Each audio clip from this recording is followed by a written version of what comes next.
Nationalism and इम्पायरलिज्म, यानी राष्ट्रवाद और साम्राज्यवाद के बारे में इस टॉपिक में डिस्कशन दिया हुआ है। जैसा कि पहले ही हम देख चुके थे कि नेशनलिस्ट, लिबरल, डेमोक्रेट, ये सारे एक साथ मिलकर जो है वो न्यू नेशंस की फॉर्मेशंस के लिए सपोर्ट कर रहे थे, जिसमें रिपब्लिक हो, पार्लियामेंट्री सिस्टम हो, कॉन्स्टिट्यूशंस हो, इन चीज़ों का डिमांड करते आ रहे थे।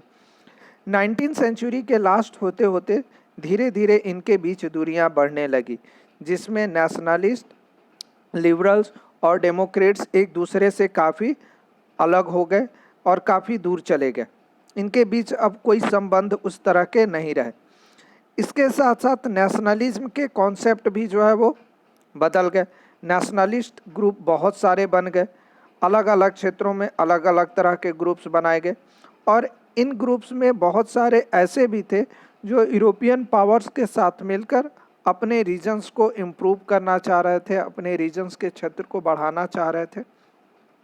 इसीलिए जो 19वीं सेंचुरी में नेशनलिज्म का बिगनिंग में डिमांड हुआ करता था, 19वीं सेंचुरी के लास्ट होते होते उनके डिमांड जो है वो चेंज हो गए, उनके एम जो है वो डिफरेंट हो गए। अब वो धीरे धीरे एम्पायरलिज्म की तरह कन्वर्ट होने लगे थे या एम्पायरलिज्म को सपोर्ट करने लगे थे।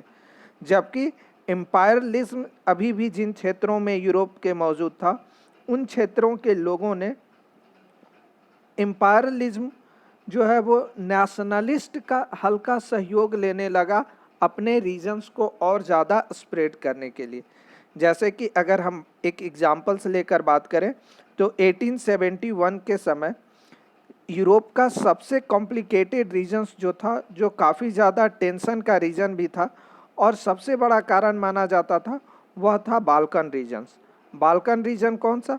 कि आज के डेट के जो देश Romania, Bulgaria, Albania, Greek, Macedonia, ये सारे देश हैं, यह 1871 में बाल्कन रीजन्स के अंतर्गत आते थे। और बाल्कन रीजन्स के में रहने वाले लोग रहते तो जरूर एक साथ थे, लेकिन सबके कल्चर, लैंग्वेज, ट्रेडिशंस, कस्टम्स बिल्कुल डिफरेंट थे, सब एक दूसरे से अलग थे।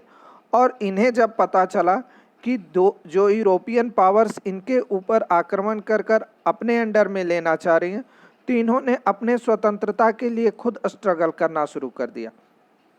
क्योंकि 1871 तक बहुत सारे ऐसे भी नेशन थे जहां पर इंडिपेंडेंस आ चुका था, आज़ादी मिल चुकी थी, और वह अपने एम्पायर को और ज़्यादा अपग्रेड करना चाह रहे थे और ज़्यादा बढ़ाना चाह रहे थे।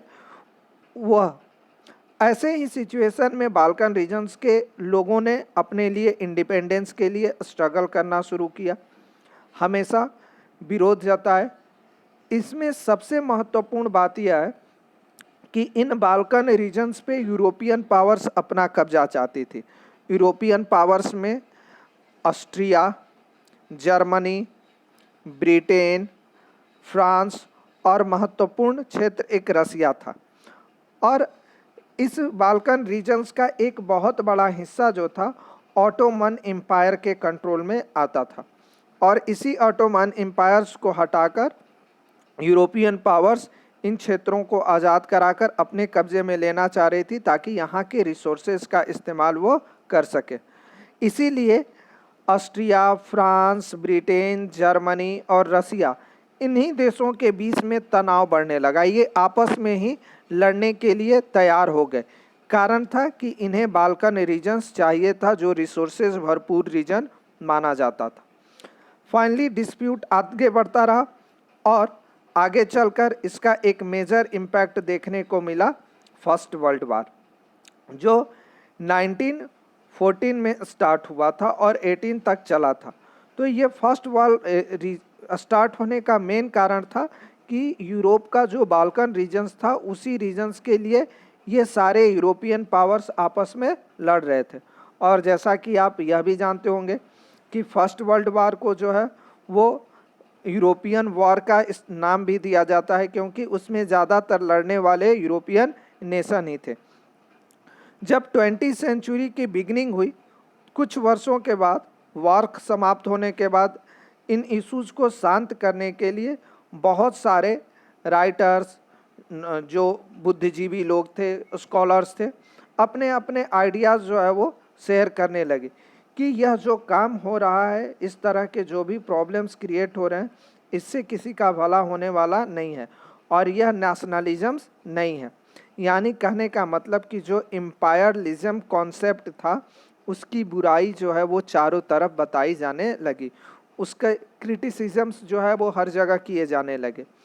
यही कारण था कि फर्स्ट वर्ल्ड वार के बाद बहुत सारे देशों ने एम्पायरलिज्म वाले कॉन्सेप्ट को अवॉइड किया और पूरी दुनिया में एक नेशंस और सबके लिए अलग अलग सोसाइटी को अपग्रेड करने की बात कही, ताकि फ्यूचर में किसी भी तरह के कोई प्रॉब्लम्स ना हो सके। यही चीज़ जो है वो एम्पायरलिज्म और नेशनलिज्म के अंतर्गत दिया गया है।